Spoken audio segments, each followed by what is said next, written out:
الله وبركاته. بسم الله الرحمن الرحيم.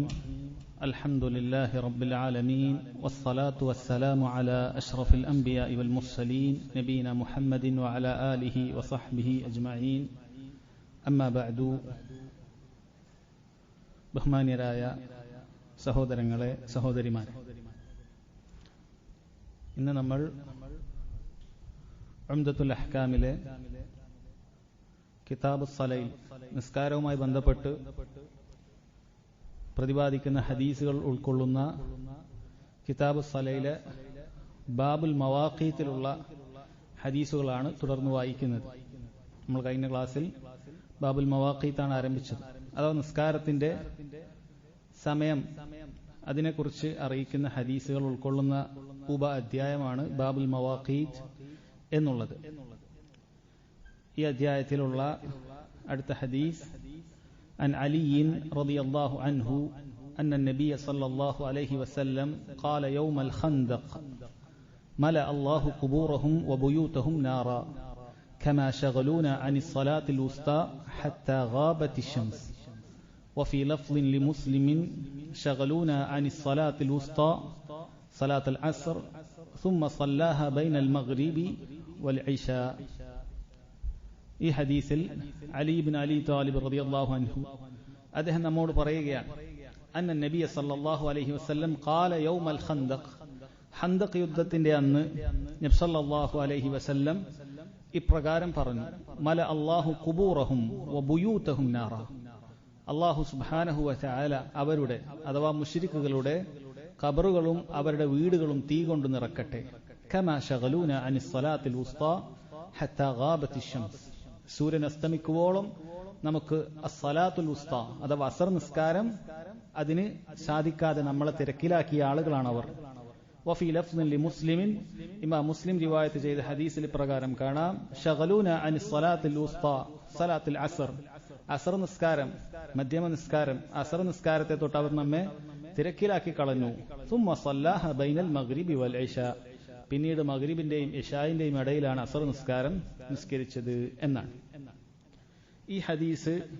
ഇത് അലി ഇബ്നു അബി ത്വാലിബ് റളിയല്ലാഹു അൻഹു പറഞ്ഞു തരുന്നത് ഇത് ഖന്ദഖ് യുദ്ധത്തിൽ നടന്നിട്ടുള്ള ഒരു സംഭവവുമായി ബന്ധപ്പെട്ടിട്ടാണ്. ഖന്ദഖ് യുദ്ധത്തിലാണ് ഇങ്ങനെ ഒരു സംഭവം നടന്നിട്ടുള്ളത്.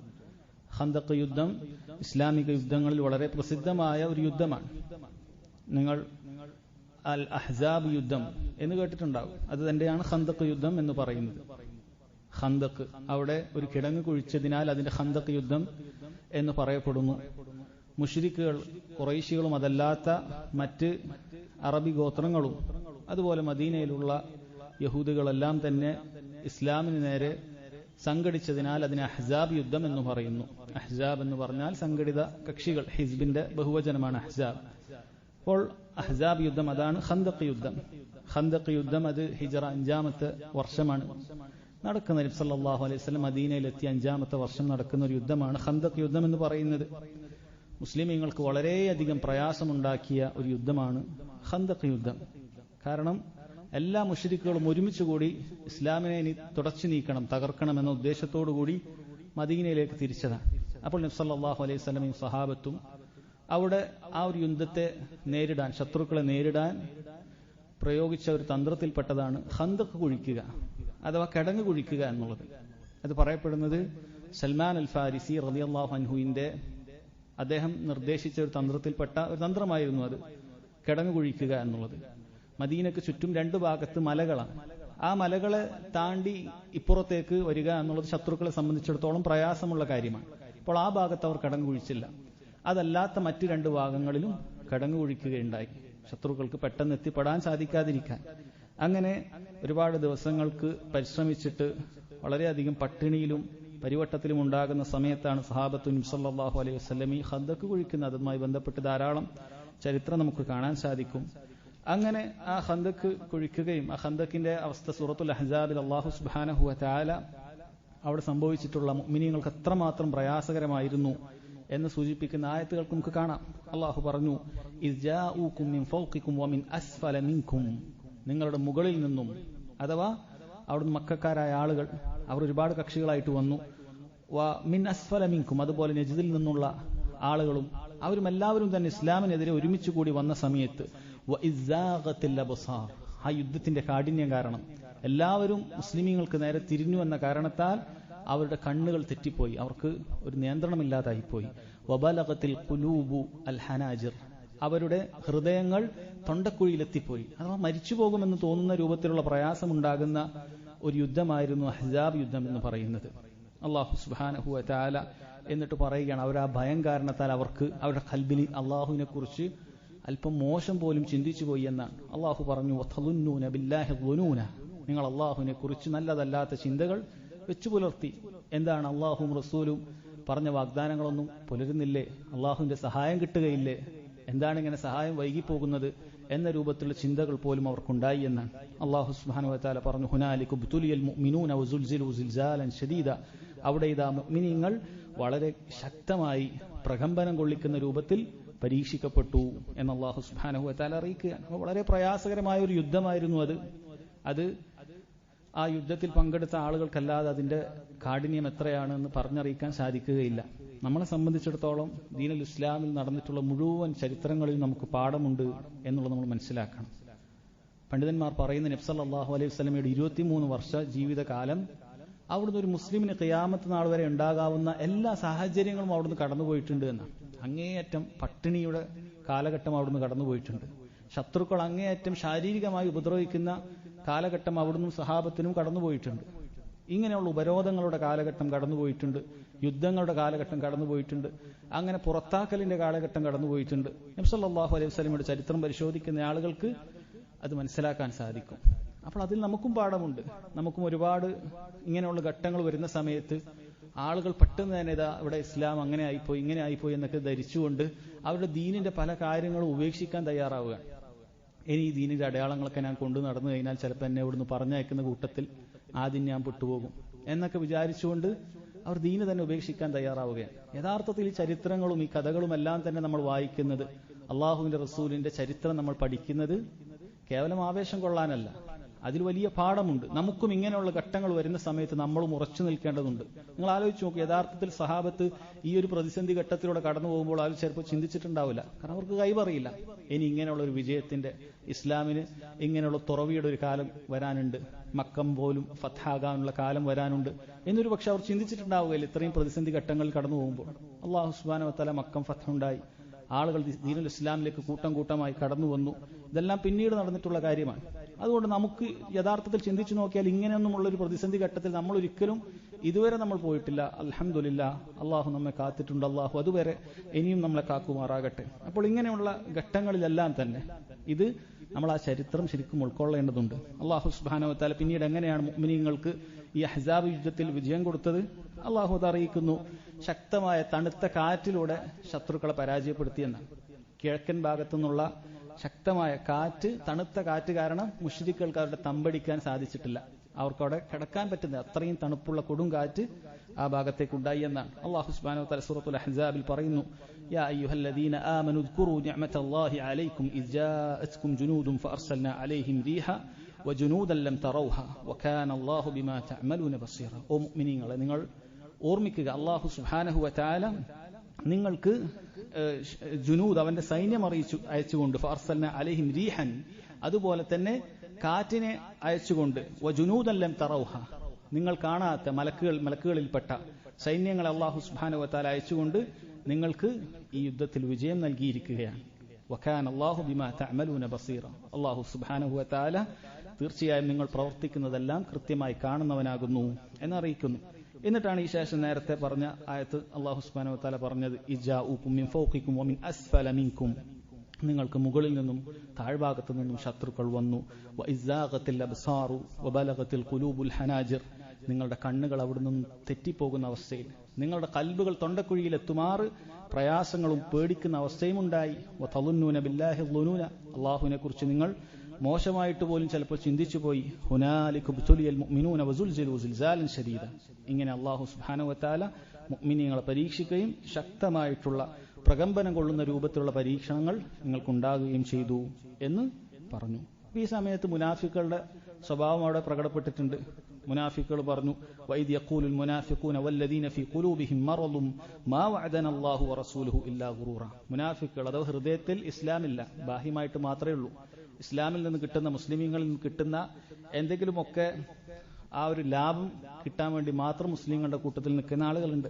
അവർ പറയാൻ തുടങ്ങി, അവർ പറഞ്ഞു വഇദ് യഖൂലുൽ മുനാഫിഖൂന വല്ലദീന ഫീ ഖുലൂബിഹിം മറദും, ഹൃദയത്തിൽ രോഗമുള്ള മുനാഫിക്കുകൾ പറഞ്ഞു മാ വഅദനല്ലാഹു വറസൂലുഹു ഇല്ലാ ഗുറൂറ, അല്ലാഹുവും അവന്റെ റസൂലും വഞ്ചനയുടെ വാഗ്ദാനം മാത്രമല്ലാതെ മറ്റൊന്നും തന്നിട്ടില്ല എന്ന് അവർ പറയുകയുണ്ടായി. അല്ലാഹു സുബ്ഹാനഹു വ തആല പിന്നെയും അവരെ കാര്യങ്ങൾ പറഞ്ഞു.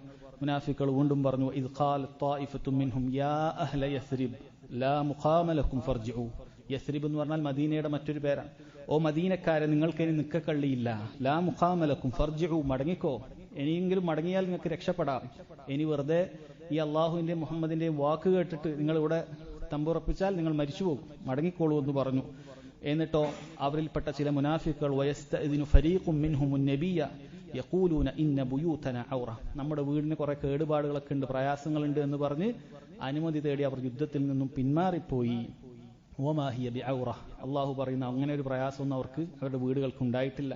ഈ യുരീദൂന ഇല്ലാ ഫറാറ, അവർ ഓടിപ്പോകാനല്ലാതെ മറ്റൊന്നും ഉദ്ദേശിക്കുന്നില്ല. എന്നിട്ട് അവരെ കുറിച്ച് പറഞ്ഞു വലൗ ദുഖിലത് അലൈഹിം മിൻ അഖ്താരിഹ തുമ്മ സുഇലു അൽ ഫിത്ന ലഅതൗഹ വമാ തലബ്ബസു ബിഹാ ഇല്ലാ യസീറ. ഇനി ഈ ശത്രുക്കൾ വ്യത്യസ്ത മേഖലകളിലൂടെ മദീനയിലേക്ക് പ്രവേശിച്ചുകൊണ്ട് അവിടെ കുഴപ്പങ്ങൾ ഉണ്ടാക്കാൻ ഉദ്ദേശിച്ചാൽ അവർക്ക് സഹായം ചെയ്യുന്ന കൂട്ടത്തിൽ ഇവരെ നിങ്ങൾക്ക് കാണാൻ പറ്റും. ഈ മുനാഫിക്കുകൾ, ആ മുശ്രിക്കുകൾ എത്തിക്കഴിഞ്ഞാൽ മുസ്ലിമീങ്ങൾക്കെതിരെ വേണമെങ്കിൽ സഹായം ചെയ്തു കൊടുക്കും. നമ്മൾ ഇതിന്റെ ഒന്നും ആളല്ല, നമ്മൾ നിങ്ങളുടെ കൂടെ തന്നെ ഉണ്ട് എന്ന് പറഞ്ഞ് സഹായം ചെയ്യുന്ന ആളുകളെയും നിനക്ക് കാണാൻ സാധിക്കും എന്ന് പറഞ്ഞു.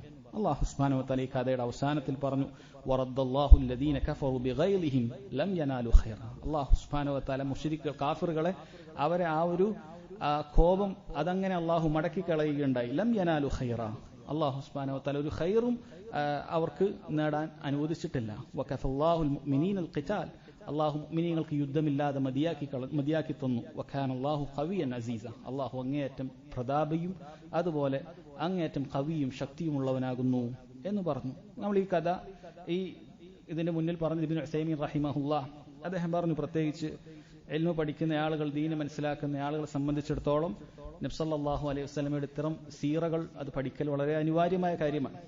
കാരണം അതിലൂടെ ഇങ്ങനെയുള്ള ഗുണപാഠങ്ങളുണ്ട്. നമുക്ക് കേവലം അഹ്കാമുകൾ മനസ്സിലാക്കുന്നതിന് മുമ്പ് ഇങ്ങനെയുള്ള ചില കാര്യങ്ങൾ മനസ്സിലാക്കിയാൽ നന്നായിരിക്കുമെന്ന് പറഞ്ഞ് അദ്ദേഹം എടുത്തു കൊടുത്തിട്ടുണ്ടായിരുന്നു. അതുകൊണ്ടാണ് നിങ്ങൾ വായിച്ചു കേൾപ്പിച്ചത്. ഇവിടെ ഇങ്ങനെയുള്ളൊരു ഈ ഒരു അഹ്സാബ് യുദ്ധം നടക്കുന്ന ഒരു 25 ദിവസത്തോളം നടന്നിട്ടുണ്ട്. 25 ദിവസത്തോളം നീണ്ടു നിന്ന ഒരു യുദ്ധമായിരുന്നു. മദീനയിലുള്ള മുസ്ലിമീങ്ങൾ അവിടെ അവർക്ക് അങ്ങോട്ടും ഇങ്ങോട്ടും പോകാൻ പറ്റാത്ത രൂപത്തിൽ പ്രയാസമുണ്ടായിരുന്ന സമയമായിരുന്നു. ഇങ്ങനെയുള്ള ഒരു രാവിലെ ഒരിക്കൽ നബി സല്ലല്ലാഹു അലൈഹി വസല്ലം സഹാബത്തിനോട് ചോദിച്ചു, അലാ റജുലുൻ യഅതീനി ബിഖൈറിൽ ഖബറിൽ ഖൗം, മുശ്രിക്കുകളുടെ അടുക്കൽ പോയി അവരുടെ വാർത്ത അറിയിച്ചു നൽകുന്ന ആരെങ്കിലും ഉണ്ടോ? അവരുടെ രഹസ്യമൊക്കെ പോയി അന്വേഷിച്ചു കൊണ്ടുവരാൻ ആരെങ്കിലും നമ്മുടെ കൂട്ടത്തിലുണ്ടോ എന്ന് ചോദിച്ചു. ആരും പെട്ടെന്ന് എഴുന്നേറ്റില്ല. കാരണം അങ്ങേയറ്റത്തെ തണുപ്പാണ്, പുറത്തേക്ക് ഇറങ്ങാൻ സാധിക്കാത്ത രൂപത്തിൽ തണുത്ത കാറ്റടിക്കുന്നുണ്ട്. ആരും സാധിക്കാത്തത് കൊണ്ട് മാത്രം ആരും അതിന് തയ്യാറായില്ല. അങ്ങനെ അവസാനം നബി സല്ലല്ലാഹു അലൈഹി വസല്ലം പേരെടുത്തു പറഞ്ഞു, ഖും യാ ഹുദൈഫ ഫഅതിനാ ബിഖബറിൽ ഖൗം. ഹുദൈഫ ഇബ്നുൽ യമാൻ റളിയല്ലാഹു അൻഹുവിനെ വിളിച്ചുകൊണ്ട് പറഞ്ഞു, ഹുദൈഫ നീ ഇങ്ങോട്ട് എഴുന്നേൽക്ക്, പോയിട്ട് ശത്രുക്കളുടെ വിവരങ്ങളൊക്കെ അറിഞ്ഞ് നീ വരൂ എന്ന് പറഞ്ഞു. അദ്ദേഹം പറയുകയാണ്, നബി സല്ലല്ലാഹു അലൈഹി വസല്ലം കൽപ്പിച്ചപ്പോൾ എനിക്കത് നിറവേറ്റാനല്ലാതെ മറ്റൊരു മാർഗമില്ല, പ്രയാസം അങ്ങേയറ്റമുണ്ട്, എന്നാൽ ഞാൻ എഴുന്നേറ്റു. പക്ഷെ അദ്ദേഹം പറയുകയാണ്, ഞാൻ പുറത്തേക്ക് ഇറങ്ങിയ സമയത്ത് പിന്നീട് തണുത്ത കാറ്റുണ്ടായിരുന്നില്ല, നല്ല ചൂടുള്ള അന്തരീക്ഷം എനിക്കുണ്ടായി. അദ്ദേഹം പറയണത് അള്ളാഹുവിന്റെ ആയത്തിൽപ്പെട്ട ഒരു ആയത്താണത്, അള്ളാഹുവിന്റെ ദൃഷ്ടാന്തങ്ങളിൽപ്പെട്ട ഒരു ദൃഷ്ടാന്തമായിരുന്നു. എനിക്ക് നല്ല ചൂട് അനുഭവപ്പെട്ടു.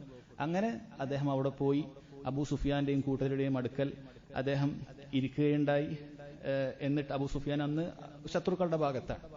എന്നിട്ട് അവിടുന്ന് കാര്യങ്ങളൊക്കെ കുറച്ചറിഞ്ഞു. അദ്ദേഹം തിരിച്ചു വന്നു. അദ്ദേഹം പറഞ്ഞു, തിരിച്ചിവിടെ എത്തിയപ്പോഴേക്കും വീണ്ടും തണുപ്പ് തുടങ്ങി. കാരണം അല്ലാഹു സുബ്ഹാനഹു വ തആല ആ ഒരു ദൗത്യ നിർവഹണത്തിന് അദ്ദേഹത്തിന് സഹായം ചെയ്തു കൊടുത്തു. പിന്നീട് വീണ്ടും കാര്യങ്ങൾ അറിയിച്ചു. ഇതൊക്കെ അവിടെ നടന്നിട്ടുള്ള കാര്യത്തിൽപ്പെട്ടതാണ്. അപ്പൊ അങ്ങനെയുള്ള ആ ഒരു കാലഘട്ടത്തിനിടയിലാണ്, ഈ 25ഓളം ദിവസത്തിനുള്ള ഇടയിൽ ഒരു ദിവസം അല്ലെങ്കിൽ രണ്ട് വ്യത്യസ്ത ഹദീസുകളിൽ ഒന്നോ രണ്ടോ സമയത്ത് നബി സല്ലല്ലാഹു അലൈഹി വസല്ലമയും സഹാബത്തിന് ഈ യുദ്ധം കാരണത്താൽ, ഇവരോടുള്ള പ്രതിരോധം കാരണത്താൽ അസ്ർ നിസ്കരിക്കാൻ പറ്റാത്ത അവസ്ഥ ഉണ്ടായി. അങ്ങനെ അസ്ർ നിസ്കാരം അതിന്റെ സമയത്ത് നിന്ന് തെറ്റിച്ച് നിസ്കരിച്ചു. അതിനെക്കുറിച്ചിട്ടാണ് ഈ ഹദീസ് വന്നിട്ടുള്ളത്. അങ്ങനെയുള്ള സമയത്ത് ശത്രുക്കൾക്കെതിരെ നബി സല്ലല്ലാഹു അലൈഹി വസല്ലം നടത്തിയിട്ടുള്ള പ്രാർത്ഥനയാണ് ഹദീസിന്റെ ആരംഭത്തിലുള്ളത്. മല അല്ലാഹു ഖുബൂറഹും വബുയൂതഹും നാറ. അല്ലാഹു സുബ്ഹാനഹു വ തആല അവരുടെ, അഥവാ ശത്രുക്കളുടെ, മുശ്രിക്കുകളുടെ ഖബറുകളും അതുപോലെ തന്നെ അവരുടെ വീടുകളും അല്ലാഹു തീ കൊണ്ട് നിറക്കട്ടെ. അത് ഖുബൂർ എന്ന് പറഞ്ഞാൽ മരിച്ചുപോയ മുശ്രിക്കുകൾക്കെതിരെയുള്ള പ്രാർത്ഥനയാണ്. ബുയൂത്ത് എന്ന് പറഞ്ഞാൽ ജീവിച്ചിരിക്കുന്ന ആളുടെ ഭവനമാണ്. അപ്പൊ അത് രണ്ടും തീ കൊണ്ട് നിറക്കട്ടെ എന്ന് പ്രാർത്ഥിക്കുകയുണ്ടായി. എന്തുകൊണ്ടായിരുന്നു അങ്ങനെ പ്രാർത്ഥിച്ചത്? അവിടുന്ന് പറഞ്ഞു, കമാ ശഗലൂന അനിസ് സ്വലാത്തിൽ വുസ്ത ഹത്താ ഗാബത്തി ശംസ്. സലാത്തുൽ വുസ്ത, അസ്ർ നിസ്കാരത്തെ തൊട്ട് അവർ നമ്മെ തിരക്കിലാക്കി കളഞ്ഞു. ഇവരുടെ ഈ ഒരു പ്രശ്നം കൊണ്ടാണ്, ഇവരുടെ പ്രയാസം കൊണ്ടാണ്, ഇവരുടെ അക്രമം കൊണ്ടാണ് നമ്മുടെ അസ്ർ നിസ്കാരം തെറ്റിയിട്ട് സൂര്യൻ അസ്തമിക്കുവോളം നമുക്ക് നിസ്കരിക്കാൻ സാധിച്ചിട്ടില്ല എന്ന് പറഞ്ഞു. അതാണ് അതിന്റെ കാരണം എന്ന് പറയുകയുണ്ടായി. ഇവിടെ ക എന്ന് പറഞ്ഞാൽ പോലെ എന്നുള്ള അർത്ഥമല്ല, മറിച്ച് കാരണം എന്നുള്ള അർത്ഥമാണ് ഇവിടെ ഉള്ളത്. അപ്പൊ ഇതിൽ നിന്നും നമുക്ക് മനസ്സിലാക്കേണ്ട പാഠങ്ങളാണ് ഇനി പറയാൻ പോകുന്നത്.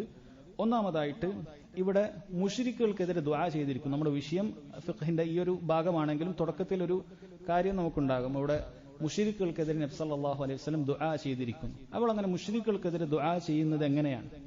ദുആ ചെയ്യാമോ എന്ന് ചോദിക്കുന്നത് ശരിയല്ല, കാരണം നബി സല്ലല്ലാഹു അലൈഹി വസല്ലം ദുആ ചെയ്തിരിക്കുന്നു. പക്ഷെ അതിൽ എന്താണ് നിരുപാധികമായിട്ട് എല്ലാ മുശ്രിക്കുകൾക്കെതിരെയും ദുആ ചെയ്യാമോ? അതല്ല, എങ്ങനെയാണ് അത് വിഷയത്തിൽ? പണ്ഡിതന്മാർ പറയുന്നു, മുശ്രിക്കുകൾക്കെതിരെ ദുആ ചെയ്യുന്നതിന് രണ്ട് അവസ്ഥകളുണ്ട്. ഒന്ന് അയ്യാനുൽ മുശ്രിക്കീൻ, മുശ്രിക്കുകളുടെ പ്രത്യേക ഇന്ന വ്യക്തി, സെയ്ദും അമ്രും അല്ലെങ്കിൽ ഇന്ന വ്യക്തികളൊക്കെ ആയിട്ട് പ്രത്യേകമായി എടുത്ത് മുശ്രിക്കുകളെ ശപിക്കുക അല്ലെങ്കിൽ അവർക്കെതിരെ പ്രാർത്ഥിക്കുക. അത് പണ്ഡിതന്മാർ പറയുന്നു, പ്രത്യേകിച്ച് ലഅനത്താണെങ്കിൽ, ശാപപ്രാർത്ഥനയാണ് എങ്കിൽ അങ്ങനെ പേരെടുത്ത് പ്രാർത്ഥിക്കാൻ പാടില്ല എന്നാണ് പണ്ഡിതന്മാർ പറയുന്നത്. അവരത്ര വലിയ ശത്രുക്കളാകട്ടെ, അവർ വലിയ മന്ത്രിമാരാകട്ടെ, അത് മുഖ്യനാകട്ടെ, അതല്ല അവർ വലിയ പ്രധാന പോസ്റ്റിലിരിക്കുന്ന ആളുകളാകട്ടെ, നമുക്ക് വലിയ ശത്രുതയും അവരോടുള്ള പ്രയാസവും കാരണം നമ്മൾ ഒരിക്കലും അവർക്കെതിരെ ഇങ്ങനെ ശാപപ്രാർത്ഥന നടത്താൻ പാടില്ല എന്നാണ്. അവർ നശിച്ചു പോകട്ടെ എന്ന് പേരെടുത്ത് പ്രാർത്ഥിക്കാൻ പാടില്ല എന്നുള്ളതാണ്. എന്നാൽ എന്തെങ്കിലും തരത്തിലുള്ള ദുൽമ് ചെയ്യപ്പെട്ടാൽ ആ മർദ്ദിക്കപ്പെട്ടവന് അവൻ അനുവദിക്കപ്പെടും. അവനൊരു പക്ഷേ ആ ഒരു സമയത്ത് അനുവദിക്കപ്പെടുമെന്നാണ്. അല്ലാഹു സുബ്ഹാനഹു വ തആല പറഞ്ഞു, ലാ യുഹിബ്ബുല്ലാഹുൽ ജഹ്റ ബിസ്സൂഇ മിനൽ ഖൗലി ഇല്ലാ മൻ ദുലിം. അല്ലാഹു സുബ്ഹാനഹു വ തആല മോശം കാര്യങ്ങൾ, അഥവാ ചീത്തയും ഇങ്ങനെയുള്ള ശാപപ്രാർത്ഥന, ഇതാണ് അൽ ജഹ്റു ബിസ്സൂ എന്ന് പറയുന്നത്. അതൊരിക്കലും തന്നെ അല്ലാഹു സുബ്ഹാനഹു വ തആല ഇഷ്ടപ്പെടുന്നില്ല. ഇല്ലാ മൻ ദുലിം, ആക്രമിക്കപ്പെട്ടവനൊഴികെ. അപ്പൊ അവന് അത് പറ്റും. ഒരാൾ ആക്രമിക്കപ്പെട്ടാൽ പെട്ടെന്ന് ചിലപ്പോൾ അവന്റെ ഭാഗത്തു നിന്നുള്ള പ്രാർത്ഥന ഉണ്ടാകും, അത് അല്ലാഹു സ്വീകരിക്കുകയും ചെയ്യുമെന്ന് പറഞ്ഞിട്ടുള്ളതാണ്. അപ്പോൾ അങ്ങനെ പ്രത്യേകമായ ആളുകൾക്ക് ഒരു വ്യക്തിക്കെതിരെ പ്രാർത്ഥിക്കാൻ പാടില്ല. മുഅയ്യനായിട്ട് ഒരു പ്രത്യേക ആളെ പ്രാർത്ഥിക്കാൻ പാടില്ല എന്ന് പറഞ്ഞതായി കാണാൻ സാധിക്കും. നിങ്ങൾ നോക്കണം, നബി സല്ലല്ലാഹു അലൈഹി വസല്ലം ഒരിക്കൽ ദൗസ് ഗോത്രത്തെക്കുറിച്ച് പരാതി കിട്ടി. അവരിങ്ങനെ വലിയ അക്രമികളായിട്ട് ഇരിക്കുകയാണ്, അവർ ധിക്കാരികളായിട്ടാണ് ഉള്ളത് എന്ന് വിവരം കിട്ടിയപ്പോൾ നബി സല്ലല്ലാഹു അലൈഹി വസല്ലം കൈകൾ ഉയർത്തി. സഹാബത്ത് പറഞ്ഞു, അവർ നശിച്ചത് തന്നെ. അല്ലാഹുവിന്റെ റസൂലെങ്ങാനും അവർക്കെതിരെ പ്രാർത്ഥിച്ചാൽ പിന്നീട് അവരുടെ കാര്യം നശിച്ചത് തന്നെ. പക്ഷെ അല്ലാഹുവിന്റെ റസൂൽ പ്രാർത്ഥിച്ചത്, അല്ലാഹുമ്മ ഹ്ദി ദൗസൻ വഅതി ബിഹിം, അല്ലാഹുവേ ദൗസിനെ നീ ഹിദായത്തിലാക്കണമേ, അവരെ ഇങ്ങോട്ട് കൂട്ടിക്കൊണ്ടുവരണമേ എന്നാണ് അല്ലാഹുവിന്റെ റസൂൽ ദുആ ചെയ്തത്. ആ ദൗസ് ഗോത്രത്തിൽപ്പെട്ട പിന്നീട് വലിയ അറിയപ്പെട്ട ഒരു സഹാബി ഉണ്ടായിരുന്നു. ആരാണ് ദൗസ് ഗോത്രത്തിൽപ്പെട്ട മഹാനായ സഹാബി? ആരാണ്, അറിയുമോ? അതോ ഇങ്ങനെ ഉണ്ടാകുന്ന ഒരു ശത്രുത ഉണ്ടാകുന്ന ഒരു കൗമ് അതിന് അവർക്ക് വേണ്ടി ദുആ ചെയ്തപ്പോൾ പിന്നീട് അവിടുന്ന് ഇസ്ലാമിന്റെ ഏറ്റവും വലിയ ഖാദിമായ ഒരു സഹാബി ഉണ്ടായി. ഏറ്റവും കൂടുതൽ ഹദീസ് റിവായത്ത് ചെയ്ത സഹാബി അബൂ ഹുറൈറ റളിയല്ലാഹു അൻഹു. അദ്ദേഹം ദൗസ് ഗോത്രത്തിൽപ്പെട്ടതാണ്. അദ്ദേഹം ആ ഗോത്രത്തിൽ നിന്നുണ്ടായതാണ്. ഒരുപക്ഷെ അങ്ങനെ ഉണ്ടാകാം. ഇന്ന് ഇസ്ലാമിന്റെ ഏറ്റവും വലിയ ശത്രുവായി കാണുന്ന ഒരു വ്യക്തി, ചിലപ്പോൾ അയാളുടെ സന്താന പരമ്പരയിൽ നിന്നും ഇസ്ലാമിന് ഏറ്റവും വലിയ ഖിദ്മത്ത് ചെയ്യുന്ന വലിയൊരു പണ്ഡിതൻ ചിലപ്പോൾ ഉണ്ടായേക്കാം. അതുകൊണ്ട് അയാൾക്കെതിരെ നശിക്കട്ടെ എന്ന് നമ്മൾ ദുആ ചെയ്യാൻ പാടില്ല. ചിലപ്പോൾ അയാളുടെ അസ്ലാബിൽ നിന്നും അയാളുടെ സന്താന പരമ്പരയിൽ നിന്നും നമുക്ക് ഇസ്ലാമിനെ സേവിക്കുന്ന ഒരാളുണ്ടാകാം. ചിലപ്പോൾ അയാൾ തന്നെ മാറാം. ഇന്ന് ഒരു ശത്രുവിന്റെ ഒരു ശത്രുസ്ഥാനത്തെ വലിയ നേതാവായ വ്യക്തി നാളെ ഇസ്ലാമിന്റെ നേതാവാകാനും മതി. അതും സാധ്യതയുള്ളതാണ്. അതുകൊണ്ട് ഹിദായത്തിനാണ് വ്യക്തിയെ പേരെടുത്ത് പറയുമ്പോൾ ദുആ ചെയ്യാവൂ. എന്നാൽ മൊത്തത്തിലുള്ള മുശ്രിക്കുകൾക്കെതിരെ ദുആ ചെയ്യാമോ? ദുആ ചെയ്യാം. അതിനുള്ളതാണ് ഈ ഹദീസിൽ വന്ന കാര്യം. ഈ ഹദീസിൽ അതാണ് വന്നിട്ടുള്ളത്. മുശ്രിക്കുകളുടെ ശല്യം കൊണ്ട്, ഒരു പ്രത്യേക മുശ്രിക്കുകളെ കുറിച്ചിട്ട് അവർക്ക് ശല്യം കാരണം അല്ലെങ്കിൽ അങ്ങനെയുള്ള അവരുടെ പ്രയാസം കാരണം അവർക്കെതിരെ ദുആ ചെയ്യാം. അത് മശ്റൂ ആണ്, അത് അനുവദിക്കപ്പെട്ട കാര്യമാണ്. പക്ഷേ അവിടെ ഒരു എത്തിദാ ഉണ്ടാകാൻ പാടില്ല. ദുആയിൽ എത്തിദാ ഉണ്ട്, പരിധി വിടുന്ന ദുആകളുണ്ട്. എന്താണ് പരിധി വിടുന്ന ദുആ? അഥവാ അക്കല് കൊണ്ടോ അല്ലെങ്കിൽ ഷറയിലോ അനുവദിക്കപ്പെടാത്ത ചില കാര്യം ദുആ ചെയ്യുക. ഉദാഹരണത്തിന് പണ്ഡിതന്മാർ പറഞ്ഞതാണ്, അല്ലാഹുമ്മ ലാ തബ്ഖി അലാ വജ്ഹിൽ അർളി കാഫിറ, അല്ലാഹു ഈ ഭൂമിയിൽ ഒരു കാഫിറിനെയും ബാക്കി വെക്കരുത്. അത് ദുആ ചെയ്യാൻ പാടില്ല. നൂഹ് അലൈഹിസ്സലാം പണ്ട് ദുആ ചെയ്ത് നമുക്കും ദുആ ചെയ്യാൻ പാടില്ല. എന്തുകൊണ്ടാണ്? ലോകാവസാനം വരെ കാഫിറുകൾ ഭൂമിയിൽ ഉണ്ടാകും, അവർ തന്നെയായിരിക്കും കൂടുതൽ ഉണ്ടാകുക. അപ്പൊ അങ്ങനെയുള്ള ദുആ ഒന്നും ചെയ്യാൻ പാടില്ല. അത് പണ്ഡിതന്മാർ പറഞ്ഞിട്ടുള്ള കാര്യമാണ്. അല്ലെങ്കിൽ മുഴുവൻ കാഫിറുകൾക്കും ഹിദായത്ത് കൊടുക്കണേ, അതും ചില പണ്ഡിതന്മാർ അത് ഒരു ദുആയിലെ എത്തിദായിൽ പെട്ടതാണ്, പരിധി വിടലിൽ പെട്ടതാണ്. അത് പാടില്ല എന്ന് പറഞ്ഞിട്ടുണ്ട്. കാരണം എല്ലാ കാഫിറുകൾക്കും ഹിദായത്ത് കിട്ടുകയില്ല, അത് ഉറപ്പാണ്. ഖിയാമത്ത് നാൾ വരെ കുഫർ അത് വർദ്ധിച്ചുകൊണ്ടിരിക്കും എന്നുള്ളത് സത്യമായിട്ടുള്ള കാര്യമാണ്. ഖിയാമത്ത് നാൾ അടക്കുമ്പോൾ ആ ഒരു സമയത്താണ് മുസ്ലിമീങ്ങൾ ഉണ്ടാകുന്ന ഒരു സമയം വരുന്നത്. അല്ലാത്ത സമയത്ത് ദുആ ചെയ്യുന്നത് ഇഅ്തിദാ ആണ്. അതല്ലാത്ത രൂപത്തിൽ അവർക്ക് വേണ്ടിയിട്ട് എന്ത് ചെയ്യുക, അവർക്കെതിരെ ദുആ ചെയ്യുന്നത് അത് അനുവദിക്കപ്പെടും എന്ന് വന്നതായി കാണാൻ സാധിക്കും. കാണാം കമാ ശഗലൂന അനി സ്വലാത്തിൽ വുസ്താ ഹത്താ ഗാബത്തി ശംസ്, സൂര്യൻ അസ്തമിക്കുവോളം അസ്ർ നിസ്കരിക്കുന്നതിനെ തൊട്ട് അവർ നമ്മെ തിരക്കിലാക്കി കളയുന്നു. അപ്പോൾ ഈ ഹദീസിൽ അസ്സലാത്തുൽ വുസ്താ എന്ന് പറയുന്നത് അസ്ർ നിസ്കാരമാണ് എന്ന് വളരെ വ്യക്തമായിട്ട് വന്നു. പണ്ഡിതന്മാർക്കിടയിൽ ഖിലാഫ് ഉണ്ടായ ഒരു വിഷയമാണ്. ഹാഫിളു അലസ് സ്വലവാത്ത് വസ്സലാത്തുൽ വുസ്താ വഖൂമു ലില്ലാഹി ഖാനിതീൻ എന്ന സൂറത്തുൽ ബഖറയിലെ ആയത്തിലുള്ള നിങ്ങൾ നിസ്കാരങ്ങൾ അത് കൃത്യസമയത്ത് നിർവഹിക്കുക, വസ്സലാത്തുൽ വുസ്താ പ്രത്യേകിച്ച് അസർ നിസ്കാരം എന്ന് അല്ലാഹു സുബ്ഹാനഹു വ തആല പറഞ്ഞു. പ്രത്യേകിച്ചും മധ്യമ നിസ്കാരം എന്ന് അല്ലാഹു പറഞ്ഞത് ഏത് നിസ്കാരമാണ് എന്ന് തഫ്സീറിൽ നോക്കിയാൽ പല അഭിപ്രായങ്ങളും കാണാം. എന്നാൽ ഇവിടെ നബി സല്ലല്ലാഹു അലൈഹി വസല്ലം നൽകുന്ന തഫ്സീർ വളരെ വാദിഹാണ്, വ്യക്തമായിട്ട് പറഞ്ഞു തന്നു അത് അസർ നിസ്കാരമാണ് എന്ന് പറഞ്ഞു. നന്നായി നമുക്ക് മനസ്സിലാക്കാം. അപ്പോൾ അസർ നിസ്കാരമാണ് നിസ്കാരങ്ങളുടെ കൂട്ടത്തിൽ അഫ്ളലായിട്ടുള്ള നിസ്കാരം, അത് അസർ നിസ്കാരമാണ് എന്ന് ഇവിടുന്ന് മനസ്സിലാക്കാം. കാരണം അള്ളാഹു മൊത്തം നിസ്കാരങ്ങളെ കുറിച്ച് പറഞ്ഞു, പ്രത്യേകമായിട്ട് എന്നിട്ടോ അവിടെ വസ്സലാത്തുൽ വുസ്താ എന്നെടുത്ത് പറഞ്ഞത് അതിന്റെ പ്രാധാന്യം അറിയിക്കുന്നത് കൊണ്ടാണ്. അതുകൊണ്ട് അതാണ് ഏറ്റവും അഫ്ളലായ നിസ്കാരം എന്ന് നമുക്ക് മനസ്സിലാക്കാൻ സാധിക്കും. എത്രത്തോളം എന്ന് പറഞ്ഞാൽ, ആരെങ്കിലും മൻ തറക സലാത്തൽ അസർ, ആരെങ്കിലും അസർ നിസ്കാരം ഉപേക്ഷിച്ചാൽ ഹബിതത അഅമാലുഹു, അവന്റെ അമലുകൾ പൊളിഞ്ഞു പോകും എന്ന് പറയപ്പെട്ടിട്ടുണ്ട്. അസർ നിസ്കാരം അത് മനഃപൂർവ്വം ഉപേക്ഷിക്കുക എന്നുള്ളത് ഏറ്റവും കടുത്ത പാപത്തിൽപ്പെട്ടതാണ്. ഏതൊരു നിസ്കാരവും അങ്ങനെ തന്നെയാണ്. പണ്ഡിതന്മാരുടെ അഭിപ്രായ പ്രകാരം ഒരാൾ മനഃപൂർവ്വം ഒരു നിസ്കാരം ഉപേക്ഷിച്ചാൽ അയാൾ കാഫിറായി പോകുമെന്നാണ്, ദീനുൽ ഇസ്ലാമിൽ പുറത്തുപോയി പോകുന്നതാണ്. അപ്പൊ ആ നിസ്കാരങ്ങളുടെ കൂട്ടത്തിൽ ഏറ്റവും പ്രാധാന്യം അർഹിക്കുന്ന നിസ്കാരം അസർ നിസ്കാരമാണ്. അതുകൊണ്ട് അത് പ്രത്യേകം എടുത്തു പറഞ്ഞു. ആരെങ്കിലും അസർ നിസ്കാരം ഉപേക്ഷിച്ചാൽ, ഇമാം ബുഖാരി ഉദ്ധരിക്കുന്ന ഹദീസാണ്, അസർ നിസ്കാരം ഉപേക്ഷിച്ചാൽ അവന്റെ അമലുകൾ പൊളിഞ്ഞു പോകും, അത് ദീനിന് പുറത്തു പോകും. അതാണ് പറഞ്ഞത്, അമല് പൊളിഞ്ഞു പോകുമെന്ന് പറഞ്ഞാൽ അത് വന്നിട്ടുണ്ട്. അപ്പോൾ അസർ നിസ്കാരം അത് സ്വലാത്തുകളുടെ കൂട്ടത്തിൽ, നിസ്കാരങ്ങളുടെ കൂട്ടത്തിൽ ഏറ്റവും അഫ്ളലായ, ഫർദ് നിസ്കാരങ്ങളിൽ ഏറ്റവും അഫ്ളലായ നിസ്കാരം അസർ നിസ്കാരമാണ്. എന്തുകൊണ്ടാണ് അത് വുസ്താ എന്ന് പേര് വന്നത്? അസ്സലാത്തുൽ വുസ്താ എന്ന് പേര് വരാൻ കാരണം എന്താണ്? എന്തുകൊണ്ടാണ് അങ്ങനെ വന്നത്? മധ്യമ നിസ്കാരം അല്ലെങ്കിൽ എന്തിന്റെ ഇടക്കാണ്? അതിനെ ചില ആളുകൾ ഇങ്ങനെ മനസ്സിലാക്കിയിട്ടുണ്ട്, ലുഹറും ഫജ്റും ലുഹറും കഴിഞ്ഞ് പിന്നെ അതിന്റെ ഇടയിൽ അസർ, മഗ്രിബും ഇശാ അതിന് ശേഷം. എന്നാൽ പണ്ഡിതന്മാർ പറയുന്നു അങ്ങനെയല്ല. കാരണം നമ്മൾ പറഞ്ഞു ഒന്നാമത്തെ നിസ്കാരം എന്ന് പറയുന്നത് ഫജ്ർ അല്ല, മറിച്ച് നമ്മൾ കഴിഞ്ഞ ഹദീസിൽ പറഞ്ഞിട്ടുണ്ട് ഒന്നാമത്തെ നിസ്കാരം ഏതാണ്? ലുഹറാണ്. ജിബ്രീൽ അലൈഹിസ്സലാം സ്വല്ലല്ലാഹു അലൈഹി വസല്ലം നിസ്കാരത്തിന് സമയം പഠിപ്പിക്കാൻ വന്നപ്പോൾ ആദ്യം ലുഹറിലാണ് വന്നത്. നിസ്കാരത്തിന്റെ സമയം പറയുന്ന ഹദീസുകളിലൊക്കെ ആരംഭിക്കുന്നത് ലുഹറാണ്. അപ്പോൾ ഒന്നാമത്തെ നിസ്കാരം ലുഹറാണെന്നാണ്. അതുകൊണ്ടാണ് പണ്ഡിതന്മാർ പറഞ്ഞത്, നിങ്ങൾ ഓർക്കുന്നുണ്ടാകും, സൂര്യൻ ഉദിക്കുമ്പോഴാണ് ദിവസം ആരംഭിക്കുന്നത് എന്നാണ്. സൂര്യൻ ഉദിക്കുമ്പോഴാണ്, ഫജറിന്റെ സമയമല്ല. ഫജർ എന്ന് പറഞ്ഞാൽ പ്രഭാതം പുലരുമ്പോൾ, അപ്പോഴല്ല ദിവസം ആരംഭിക്കുന്നത്. ദിവസം ആരംഭിക്കുന്നത്, പകൽ ആരംഭിക്കുന്നത് സൂര്യൻ ഉദിക്കുമ്പോഴാണ്. അപ്പൊ അതിൽ ഒന്നാമത്തെ നിസ്കാരം ഏതാണ്? ലുഹറാണ്. ഒന്നാമത്തെ നിസ്കാരം ലുഹറാണ്. അപ്പൊ പിന്നെ എന്തുകൊണ്ടാണ് അസറിന് വുസ്താ എന്ന് പറഞ്ഞത്? കാരണം വുസ്താ എന്ന് പറഞ്ഞാൽ അതിന് മദ്യം എന്ന് മാത്രമല്ല അർത്ഥം, മറിച്ച് ഏറ്റവും പൂർണ്ണമായ, ഏറ്റവും ഉന്നതിയിലുള്ള, ഏറ്റവും ശ്രേഷ്ഠതയേറിയ എന്ന അർത്ഥം വുസ്താ എന്നുണ്ട്.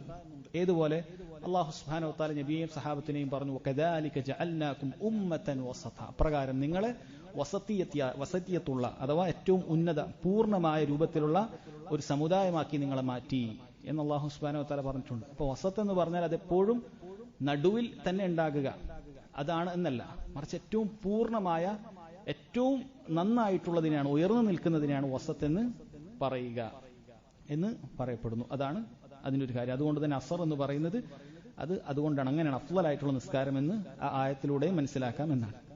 അപ്പോൾ പണ്ഡിതന്മാർ പറയുന്ന അസറിന് ഏറ്റവും ഫദ്ല് കിട്ടാനുള്ള കാര്യം അതിന്റെ വക്ത് കൊണ്ട് തന്നെയാണ്. അസർ എന്ന് പറയുന്ന വക്ത്, ആ വക്തിനുള്ള പ്രാധാന്യം കൊണ്ടാണ് സലാത്തുൽ അസറിന്, അസർ നിസ്കാരത്തിന് പ്രാധാന്യം കിട്ടിയത്. അല്ലാഹു സുബ്ഹാനഹു വ തആല വൽ അസർ എന്ന് പറഞ്ഞ് സത്യം ചെയ്തിട്ടുണ്ട്. അതിന്റെ ഒരു തഫ്സീർ അത് കാലം തന്നെയാണ് സത്യം, അതാണ് നമ്മൾ പൊതുവെ മലയാളത്തിൽ വായിക്കാറ്. മറ്റൊരു തഫ്സീർ അസറിന്റെ നിസ്കാരത്തിന്റെ അസർ സമയം, അതോ അസറിന്റെ ആ ഒരു പ്രത്യേക സമയത്തെ ആണ് അള്ളാഹു സത്യം ചെയ്തത് എന്നാണ്. പൊതുവെ സത്യം ചെയ്യപ്പെടുന്നത് അതിന്റെ അടിസ്ഥാന തത്വം എന്ന് പറയുന്നത് അതിന് അങ്ങേയറ്റം പ്രാധാന്യമുള്ളതിനെയാണ് അള്ളാഹു സുബ്ഹാനഹു വ തആല സത്യം ചെയ്യുക.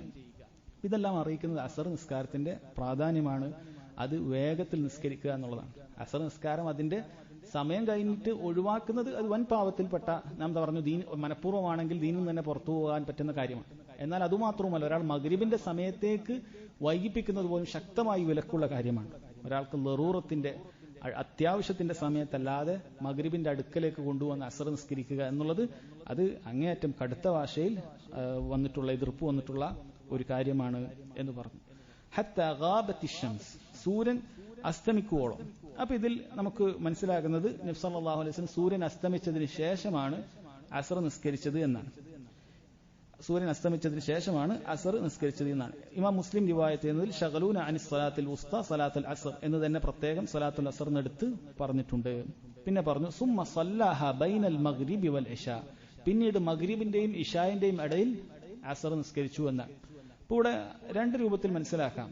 ഒന്ന്, മഗ്രിബിന്റെയും ഇശായിന്റെയും ഇടയിൽ നിസ്കരിച്ചു എന്ന് പറഞ്ഞാൽ മഗ്രിബ് നിസ്കരിച്ചു, ശേഷം അസർ നിസ്കരിച്ചു, പിന്നെ ഇശാ നിസ്കരിച്ചു. അപ്പൊ അവിടെ എന്തില്ല, നിസ്കാരത്തിന് തർത്തീബില്ല എന്നാണ് ഇതിൽ നിന്ന് കിട്ടുക. 5 നേരത്തെ നിസ്കാരത്തിന് തർത്തീബില്ലാതെ നിസ്കരിച്ചാലും ശരിയാകും എന്നാണ് ഇത് കിട്ടുക. എന്നാൽ പണ്ഡിതന്മാർ പറയുന്നു അതല്ല അവിടെ ഉദ്ദേശം, മറിച്ച് സുമ്മ സല്ലാഹ ബൈനൽ മഗ്രിബി വൽ ഇശാ, മഗ്രിബ് എന്നുകൊണ്ട് ഉദ്ദേശിക്കുന്ന സൂര്യാസ്തമയം എന്ന അർത്ഥത്തിലാണ്. കാരണം ഇനി ഈ ബാബിന്റെ അവസാനത്തെ ഒരു ഹദീസിൽ അത് വ്യക്തമായിട്ട് വന്നിട്ടുണ്ട്. ജാബിർ റളിയല്ലാഹു അൻഹു ഉദ്ധരിക്കുന്ന ഹദീസിൽ വന്നിട്ടുണ്ട് ഫസല്ലൽ അസ്ർ ബഅദമാ ഗറബത്തി ശംസ്, സൂര്യൻ അസ്തമിച്ചതിന് ശേഷം അസ്ർ നിസ്കരിച്ചു. സുമ്മ സല്ല ബഅദഹ അൽ മഗ്രിബ്, പിന്നീട് മഗ്രിബ് നിസ്കരിച്ചു എന്ന് വ്യക്തമായിട്ടുള്ള ഒരു ഹദീസ് വന്നിട്ടുണ്ട്. അപ്പൊ അവിടെ തർത്തീബ് വേണം എന്നുള്ളതിനെ അറിയിക്കുന്ന ഹദീസാണിത്. നിസ്കാരങ്ങൾക്ക് തർത്തീബ് നിർബന്ധമാണ് എന്നറിയിക്കുന്ന ഹദീസാണ്. അപ്പൊ അസ്ർ നിസ്കാരം കഴിഞ്ഞു, സൂര്യൻ അസ്തമിച്ചു, എന്നിട്ടും എന്താണ് ആദ്യം ചെയ്തത്? ആദ്യം അസർ തന്നെ നിസ്കരിച്ചത്, പിന്നെ മഗ്രിബ് നിസ്കരിച്ചു, പിന്നെയാണ് ഇശ അതിന്റെ സമയത്ത് നിസ്കരിച്ചത്. എന്നാൽ ഇങ്ങനെയുള്ള തർത്തീബ് ചില സമയത്ത് നമുക്ക് ഒഴിവാക്കപ്പെടും, ചില സമയത്ത് തർത്തീബ് ഇല്ലാതെ നിസ്കരിച്ചാൽ ശരിയാകും. അതിൽപ്പെട്ട ഒന്നാമത്തെ ഒരു സമയമാണ് നമുക്ക് ഇപ്പോഴുള്ള നിലവിലുള്ള നിസ്കാരത്തിന്റെ സമയം കൂടി അത് നീങ്ങിപ്പോകുമെന്നൊരു ഭയപ്പാട്. ഉദാഹരണം പറയുകയാണെങ്കിൽ, ഒരാൾ ളുഹർ നിസ്കരിച്ചിട്ടില്ല, യാത്രയോ അല്ലെങ്കിൽ ഏതെങ്കിലുമൊക്കെ കാരണത്താൽ ഒരാൾ ളുഹർ നിസ്കരിച്ചിട്ടില്ല, അല്ലെങ്കിൽ ഉറങ്ങിപ്പോയി. ഉറങ്ങി എഴുന്നേറ്റപ്പോൾ അയാൾ മഗ്രിബ് ഇപ്പം 6:38, അയാൾ എഴുന്നേൽക്കുന്നത് 6:34 എന്ന് വിചാരിക്കുക, അല്ലെങ്കിൽ 6:30. അയാൾ വുളുവൊക്കെ എടുത്തപ്പോൾ അയാൾക്കാകെ 3-4 മിനിറ്റേ ഉള്ളൂ. അയാൾക്ക് ഉടനെ ളുഹർ നിസ്കരിച്ചാൽ എന്ത് സംഭവിക്കും? ളുഹറും അതിന്റെ സമയം കഴിഞ്ഞിട്ടുണ്ട്, പിന്നെ ളുഹർ നിസ്കരിച്ച് കഴിയുമ്പോൾ അസറിന്റെ സമയം കഴിയും. അപ്പൊ രണ്ടും സമയത്തല്ലാതെയാകും. ആ സമയത്ത്, അങ്ങനെയുള്ള സമയത്ത് അയാൾ ആദ്യം അസർ നിസ്കരിക്കുക, എന്നിട്ട് ളുഹർ നിസ്കരിക്കുക. ഈ പറഞ്ഞതുപോലെ അങ്ങനെ തന്നെയാണ്. ഒരാൾ മഗ്രിബ് നിസ്കരിച്ചിട്ടില്ല, ഇശാ ബാങ്ക് കൊടുക്കാൻ 5 മിനിറ്റ് ബാക്കിയുണ്ട്, അപ്പോഴാണ് ഓർമ്മ വന്നത് അസറും മഗ്രിബ് നിസ്കരിച്ചിട്ടില്ല എന്നുള്ളത്.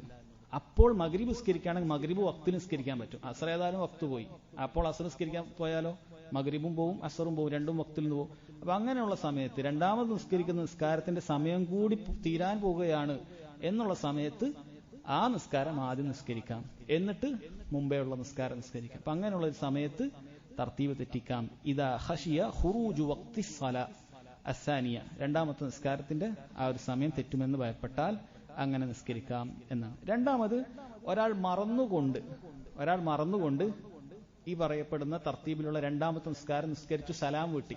ഉദാഹരണത്തിന് ഒരാൾ ളുഹർ നിസ്കരിച്ചിട്ടില്ല, മറന്നതാണ്. അയാൾ അസർ നിസ്കരിച്ചു, സലാം വീട്ടിയപ്പോൾ ഓർമ്മ, ഞാൻ ളുഹറിൽ നിസ്കരിച്ചിട്ടില്ലല്ലോ, ഞാൻ പിന്നീട് അസറിന് കൂടെ നിസ്കരിക്കാന്നൊക്കെ വിചാരിച്ചതാണ്, അല്ലെങ്കിൽ അങ്ങനെ എന്തെങ്കിലുമൊക്കെ സന്ദർഭം. അപ്പോഴാണ് അയാൾക്ക് ഓർമ്മ വന്നത് ഞാൻ ളുഹർ നിസ്കരിച്ചിട്ടില്ല. ആ സന്ദർഭത്തിൽ, അങ്ങനെ മറക്കുന്ന സമയത്ത് അയാൾക്ക് എന്ത് ചെയ്യാം? ളുഹർ അതിനുശേഷം നിസ്കരിക്കാം. അസർ മാറ്റി നിസ്കരിക്കേണ്ടതില്ല, അസർ മാറ്റി നിസ്കരിക്കണം, ആ സമയത്ത് മറന്നതാണ്. എന്നാൽ പണ്ഡിതന്മാർ പറയുന്ന, ഒരാൾ നിസ്കരിച്ചു കൊണ്ടിരിക്കെ ഓർമ്മ വന്നു, അസർ നിസ്കരിച്ചു കൊണ്ടിരിക്കെ ഓർമ്മ വന്നു ഞാൻ ളുഹർ നിസ്കരിച്ചിട്ടില്ല എന്നാണെങ്കിൽ ഉടൻ നിയത്ത് മാറ്റാൻ പറ്റുമോ? ളുഹറാക്കാൻ പറ്റുമോ? പറ്റൂല. നിയത്തെന്നും ഷർത്താണ്, നിസ്കാരത്തിന്റെ മുമ്പിൽ തന്നെ നടക്കണം. നിസ്കാരത്തിന്റെ ഉള്ളിൽ എന്നിട്ട് നിന്നെ നിയത്ത് മാറ്റലില്ല. നിയത്ത് മാറ്റാം, അത് നിർബന്ധമായ ഒരു കാര്യത്തിന് സുന്നത്തിലേക്ക് വേണമെങ്കിൽ നിയത്ത് മാറ്റാം. പണ്ഡിതന്മാർ പറയുന്നു അവിടെ എന്ത് ചെയ്യാം? അവിടെ അതൊരു സുന്നത്തായിട്ട് നിയത്താക്കിയിട്ട് സുന്നത്ത് നിസ്കാരം നിസ്കരിക്കുക. 2 റക്അത്തായ സലാം വീട്ടുക, അല്ലെങ്കിൽ 3 ആയിട്ടുണ്ടെങ്കിൽ 4 സലാം വീട്ടുക, സുന്നത്തായിട്ട് കണക്കാക്കുക. എന്നിട്ട് ആദ്യമുള്ള ലുഹർ നിസ്കരിക്കുക, എന്നിട്ട് വീണ്ടും അസർ നിസ്കരിക്കുക. അതിന്റെ ഇടയിലാണ് ഓർമ്മ വന്നതെങ്കിൽ അത് ശരിയാവുകയില്ല. കഴിഞ്ഞാലാണ്, സലാം കിട്ടിയാൽ മാത്രമാണ് അത് ശരിയാവുകയുള്ളൂ എന്നുള്ളത് പ്രത്യേകം ഓർക്കുക. പണ്ഡിതന്മാർ അത് പ്രത്യേകമായി മനസ്സിലാക്കാൻ സൂചിപ്പിക്കുന്ന കാര്യത്തിൽപ്പെട്ടതാണ്. പിന്നെ ഷെയ്ഖുൽ ഇസ്ലാം ഇബ്നു തൈമിയ്യ റഹിമഹുള്ളയിലേക്ക് അദ്ദേഹത്തിന്റെ വാചകം എന്ന് പറയപ്പെടുന്ന ഒരു കാര്യം, ഇവിടെ ഷെയ്ഖ് അബ്ദുൽ സലാം ഷുഹൈർ അത് അദ്ദേഹത്തിലേക്ക് ചേർത്തപ്പെട്ടിട്ടുണ്ടോ എന്ന് എനിക്കൊരു സംശയമുണ്ടോ എന്ന് പറഞ്ഞൊരു കാര്യമാണ്.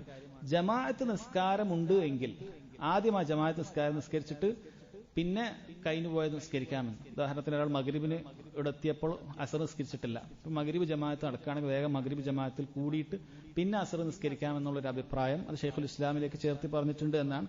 എന്നാൽ അദ്ദേഹം പറയുന്നു, പൊതുവെയുള്ള ഫുഖഹാക്കളുടെ കർമ്മശാസ്ത്ര പണ്ഡിതന്മാരുടെ അഭിപ്രായ പ്രകാരം അത് ശരിയല്ല. മറിച്ച് ഇബ്നു തൈമിയ്യ റഹിമഹുല്ലാ അദ്ദേഹം ഒരു അങ്ങനെ അഭിപ്രായം പറഞ്ഞതായി കാണുന്നു. അങ്ങനെ ഒരു സന്ദർഭവും കൂടി ഇതിലേക്ക് ചേർത്തി പറഞ്ഞതായി കാണാൻ സാധിക്കും. ശരി, ഹദീസിലേക്ക് പോകാം. ഹബസൽ മുശ്രികൂന റസൂലുള്ളാഹി സ്വല്ലല്ലാഹു അലൈഹി വസല്ലം അനിൽ, അഥവാ ഇബ്നു മസ്ഊദ് റളിയല്ലാഹു അൻഹുവിന്റെ രണ്ടാമത്തെ ഒരു റിവായത്തുണ്ട്. ഇബ്നു മസ്ഊദ് റളിയല്ലാഹു അൻഹുവിന്റെ രണ്ടാമത്തെ ഒരു റിവായത്തുണ്ട്, അത് വായിക്കാം. വലഹു അൻ അബ്ദുല്ലാഹി ബിൻ മസ്ഊദ് റളിയല്ലാഹു അൻഹു ഖാല ഹബസൽ മുശ്രികൂന റസൂലുള്ളാഹി സ്വല്ലല്ലാഹു അലൈഹി വസല്ലം അനിൽ അസ്ർ. മുശ്രിക്കുകൾ നബി സല്ലല്ലാഹു അലൈഹി വസല്ലം അസ്ർ നിസ്കാരത്തിൽ നിന്നും അവർ പിടിച്ചു വെച്ചു, അഥവാ അവരുടെ യുദ്ധവും മറ്റും കാരണം. ഹത്ത ഹ്മറത്തി ശംസു ഔ ഇസ്ഫറത്ത്, അങ്ങനെ സൂര്യൻ കടും ചുവക്കുവോളം, അല്ലെങ്കിൽ ഔ ഇസ്ഫറത്ത് അതിൽ കടും മഞ്ഞയാകുന്നതോളം. അത് റാവിക്ക് ശക്കുണ്ട് ഏതാണ് എന്നുള്ളത്. അപ്പൊ അങ്ങനെ ഏതോ ഒരു സമയത്ത്, അത് ഈ ഒരു റിവായത്തിൽ പറയുന്ന സൂര്യൻ അസ്തമിച്ചിട്ടില്ല, അതിനു മുമ്പേ തന്നെ അത്രയുമായി. ഫഖാല റസൂലുള്ളാഹി സ്വല്ലല്ലാഹു അലൈഹി വസല്ലം, റസൂലുള്ളാഹി സ്വല്ലല്ലാഹു അലൈഹി വസല്ലം ആ സന്ദർഭത്തിൽ പറഞ്ഞു, ശഗലൂന അനിസ് സ്വലാത്തിൽ ഉസ്ത സ്വലാത്തിൽ അസ്ർ, സലാത്തുൽ അസ്റിനെ തൊട്ട് അവർ നമ്മെ തിരക്കിലാക്കി കളഞ്ഞു. മല അല്ലാഹു അജ്വാഫഹും വഖുബൂറഹും നാറ, അല്ലാഹു സുബ്ഹാനഹു വ തആല അവരുടെ വയറുകളും, അജ്വാഫ് എന്ന് പറഞ്ഞാൽ വയറുകളാണ്, വയറുകളും അതുപോലെ തന്നെ അവരുടെ ഖബറുകളും തീ കൊണ്ട് നിറക്കട്ടെ. ഔ ഹശല്ലാഹു അജ്വാഫഹും വഖുബൂറഹും നാറ, അല്ലെങ്കിൽ ഹശ എന്നുള്ള പ്രയോഗം അത് മല എന്ന് തന്നെയാണ്, അത് നിറക്കുക എന്ന അർത്ഥം തന്നെയാണ്. അതും അവരുടെ വയറുകളും ഖബറുകളും അള്ളാഹു തീ കൊണ്ട് നിറക്കട്ടെ എന്ന് പറഞ്ഞു. അപ്പൊ ഈ ഒരു റിവായത്തിൽ ഒരു വ്യത്യസ്തത എന്ന് പറഞ്ഞാൽ ഇവിടെ ഗാബത്തി ശംസ്, സൂര്യൻ അസ്തമിച്ചു എന്ന് പറഞ്ഞില്ല, മറിച്ച് ഹത്ത ഹ്മറത്തി ശംസ് ഔ ഇസ്ഫറത്ത്, സൂര്യൻ കടുത്ത ചുവപ്പായി, അത് അസ്തമിക്കുന്നതിന് തൊട്ട് മുമ്പുള്ള ഒരു അവസ്ഥ, അല്ലെങ്കിൽ ഔ ഇസ്ഫറത്ത് സൂര്യൻ കടുത്ത മഞ്ഞയായി, അത് അസർ കഴിഞ്ഞ് കുറേ കൂടി കഴിഞ്ഞാൽ 1-1.5 മണിക്കൂറൊക്കെ കഴിഞ്ഞാൽ ഉണ്ടാകുന്ന ഒരു അവസ്ഥ. അപ്പൊ ഈ ഹദീസിൽ നിന്നും പണ്ഡിതന്മാർ പറയുന്നു, ഇവിടെ സൂര്യൻ അസ്തമിച്ചിട്ടില്ല, എന്നിട്ട് പോലും നബി സല്ലല്ലാഹു അലൈഹി വസല്ലം ഇവിടെ കടുത്ത ഭാഷയിൽ പറഞ്ഞിട്ടുണ്ട്. അപ്പൊ ഇത് രണ്ടും ഒരേ സംഭവമാണോ അതല്ല വ്യത്യസ്ത സംഭവമാണോ എന്ന് ചോദിക്കും. പണ്ഡിതന്മാർ പറയുന്നു വ്യത്യസ്ത സംഭവങ്ങളാകാം. കാരണം ഈ യുദ്ധം പറഞ്ഞതുപോലെ 25 ദിവസത്തോളം നീണ്ടു നിന്നതാണ്. ഒരു ദിവസം ഇങ്ങനെ സംഭവിച്ചിട്ടുണ്ടാകും, വേറൊരു ദിവസവും ഇങ്ങനെ സംഭവിച്ചിട്ടുണ്ടാകും. അപ്പോൾ ഇതിൽ നിന്നും പണ്ഡിതന്മാർ 2 കാര്യം പറഞ്ഞു. ഒന്നാമത്തേത്, ഈ ഹദീസിലുണ്ട് നിസ്കാരം അതിന്റെ ഈ അവസാനത്തിലേക്ക്, അഥവാ സൂര്യൻ മഞ്ഞ നിറത്തിലേക്കാകുന്ന, ഉദാഹരണത്തിന് നമ്മുടെ അസർ ഒരു 3:51 എങ്കിൽ ഒരു 5:45 ആകുന്ന സമയത്ത് സൂര്യൻ നല്ല മഞ്ഞ കളറാകും. അപ്പൊ അങ്ങനെയുള്ള സമയത്തേക്ക് നീട്ടിവെക്കുക എന്നുള്ളത് പാടില്ലാത്തതാണ്. അത് വഖ്തുൽ ലറൂറ മാത്രമാണ്. വഖ്തുൽ ലറൂറ എന്ന് പറഞ്ഞാൽ ഒരാൾ അങ്ങനെ കുടുങ്ങിയ അവസ്ഥയിൽ മാത്രം, ഒരാൾ തെരഞ്ഞെടുക്കേണ്ട വഖ്തുൽ ഇഖ്തിയാർ അല്ല, തെരഞ്ഞെടുക്കേണ്ടതായ ഒരു സമയമല്ല. അത് വീട്ടിലിരിക്കുന്ന സ്ത്രീകളാകട്ടെ, മസ്ജിദിലുള്ള ജമാഅത്ത് നടത്തുന്നവരാകട്ടെ, ഒറ്റയ്ക്ക് നിസ്കരിക്കുന്ന മറ്റുള്ളവരാകട്ടെ, അങ്ങനെ തെരഞ്ഞെടുക്കാൻ പറ്റുന്ന സമയമല്ല, അത് പാടില്ലാത്തതാണ്. കാരണം ഈ സമയത്ത് നിസ്കരിക്കേണ്ടി വന്നതിനാലാണ് നബി സല്ലല്ലാഹു അലൈഹി വസല്ലം മുശ്രിക്കുകളെ പഴിച്ചിട്ടുള്ളത്. അതുകൊണ്ട് തന്നെ അത് പാടില്ലാത്തൊരു കാര്യമാണ് എന്ന് പറഞ്ഞു. ചില പണ്ഡിതന്മാർ വേറൊരു ഫായിദ ഈ ഹദീസിൽ നിന്ന് എടുത്തത് ഇങ്ങനെയാണ്, ഇങ്ങനെയുള്ള വളരെയധികം പ്രയാസം നിറയുന്ന സമയത്ത്, ഖൗഫ് ഉണ്ടാകുന്ന സമയത്ത് നിസ്കാരം അതിന്റെ സമയത്ത് നിന്നും തെറ്റിക്കാമെന്നാണ്. എന്നാൽ ഇതൊരു അഭിപ്രായമാണ്. ഇമാം അഹ്മദ് റഹിമഹുള്ള ഇങ്ങനെയുള്ള 2 അഭിപ്രായം പറഞ്ഞിട്ടുണ്ട്. ഖൗഫ് ഉണ്ടാകുന്ന സമയത്ത് ഒന്നുകിൽ അവർക്ക് രണ്ടാമൊരു കാര്യം ചെയ്യുക, ഒന്നുകിൽ നിസ്കാരം അതിന്റെ സമയത്ത് നിന്ന് തെറ്റിക്കാം, അല്ലെങ്കിൽ സലാത്തുൽ ഖൗഫ് അത് നിർവഹിക്കാം. എന്നാൽ സലാത്തുൽ ഖൗഫ് ഇൻഷാ അല്ലാഹ് നമ്മൾ വരും, ഭയപ്പാടുള്ള സമയത്ത് എങ്ങനെ നിസ്കരിക്കണം എന്നുള്ളത്, യുദ്ധമോ അതല്ലെങ്കിൽ അതേപോലെയുള്ള ഭയമുള്ള സമയത്ത്. എന്നാൽ പണ്ഡിതന്മാർ പറയുന്നത് ഈ ഒരു ഹദീസ് യഥാർത്ഥത്തിൽ സലാത്തുൽ ഖൗഫോടുകൂടി ഒന്നുകിൽ നസ്ഖ് ചെയ്യപ്പെട്ട ദുർബലപ്പെട്ട ഹദീസ് ആയിരിക്കണം. കാരണം സലാത്തുൽ ഖൗഫ് അത് എന്താണെന്ന് വെച്ച് കഴിഞ്ഞാൽ ഏതൊരു സമയത്തായാലും നിസ്കരിക്കാന്ന്, സമയം തെറ്റാൻ പാടില്ല. സമയം തെറ്റാൻ ജമ്മാക്കാൻ പറ്റാത്ത നിസ്കാരം ഉണ്ടാകും. അസർ ളുഹറിന്റെ അപ്പുറമൊന്നും ജമ്മ ചെയ്തിട്ടില്ല നേരത്തെ, പിന്നെ മഗ്രിബിന്റെ അടുത്ത് മഗ്രിബാകുമ്പോൾ അസറിന്റെ സമയം പോയി, പിന്നെ ഒന്നിന് മഗ്രിബിലേക്ക് ജമ്മ ചെയ്യാൻ പറ്റൂല. അപ്പൊ ആ ഭയമുള്ള സമയത്ത് ഏതൊരവസ്ഥയിലും നിന്നിട്ടോ നടന്നിട്ടോ ഏതൊരവസ്ഥയിൽ എങ്ങനെയാണോ ഉള്ള അവസ്ഥയിൽ സലാത്തുൽ ഖൗഫ് ഇൻഷാ അല്ലാഹ് അതിന്റേതായ രൂപങ്ങൾ വിശദീകരിക്കും, ആ അവസ്ഥയിൽ നിർവഹിക്കുക എന്നാണ്. അപ്പൊ സലാത്തുൽ ഖൗഫ് വന്നതോടുകൂടി ഈ ഹദീസ് ദുർബലപ്പെട്ടു എന്ന് ചില പണ്ഡിതന്മാർ പറഞ്ഞതായി കാണാൻ സാധിക്കും. എന്നാൽ വേറെ ചിലർ പറഞ്ഞു സലാത്തുൽ ഖൗഫ് അത് ഹിജ്റ 4-ാം വർഷം തന്നെ അത് ശർആക്കപ്പെട്ടതാണ്. ഇതാണെങ്കിൽ ഹിജ്റ 5-ാം വർഷത്തിലാണ് വന്നത്. അപ്പോൾ ഇതൊരു പക്ഷെ അങ്ങനെ ആവാൻ സാധ്യതയില്ല. നബി സല്ലല്ലാഹു അലൈഹി വസല്ലം മറന്നുപോയതായിരിക്കാം, അതല്ലെങ്കിൽ ഇവരുടെ ഈ തിരക്ക് കാരണം മറന്നുപോയതായിരിക്കാം നിസ്കാരം അതിന്റെ സമയത്ത് നിർവഹിക്കാൻ.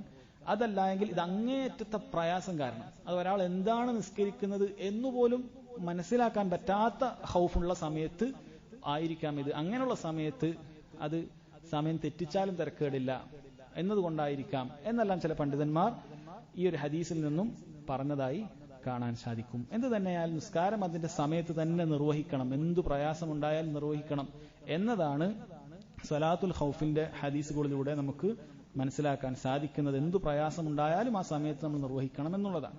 അപ്പോൾ പിന്നെ നമ്മുടെ മറ്റ് നിസ്സാരമായ തിരക്കുകളെ കുറിച്ച് ചിന്തിക്കണം. സ്വലാത്തുൽ ഖൗഫിന്റെ അധ്യായങ്ങൾ വായിക്കുന്ന സമയത്ത് നമുക്ക് മനസ്സിലാക്കാൻ പറ്റും. യുദ്ധത്തിന് ശത്രുക്കൾ അഭിമുഖീകരിക്കുന്ന സമയത്ത് അതിൻ്റെതായ ഒരുപാട് രൂപങ്ങളുണ്ട്. ഖിബലക്ക് നേരെ ശത്രുക്കൾ ഉണ്ടാകുമ്പോൾ എങ്ങനെ നിസ്കരിക്കണം, ഖിബലക്ക് എതിരായിട്ട് ശത്രുക്കൾ ഉണ്ടാകുമ്പോൾ എങ്ങനെ നിസ്കരിക്കണം, ഇനി യുദ്ധം തുടങ്ങിക്കഴിഞ്ഞാൽ എങ്ങനെ നിസ്കരിക്കണം. ഇതൊക്കെ പഠിക്കുന്ന സമയത്ത് നമുക്ക് മനസ്സിലാകും. നിസ്സാര കാരണങ്ങൾ കാരണം ആളുകൾ അസറൊക്കെ നിസ്കരിക്കുന്നത് വൈകിപ്പിക്കുന്ന നിങ്ങൾ കാണാൻ പറ്റും.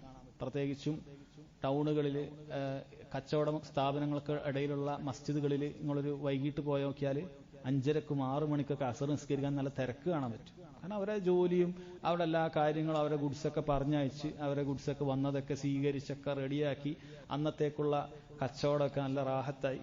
അപ്പോൾ പിന്നെ പോയി അസർ നിസ്കരിക്കാനാണ്.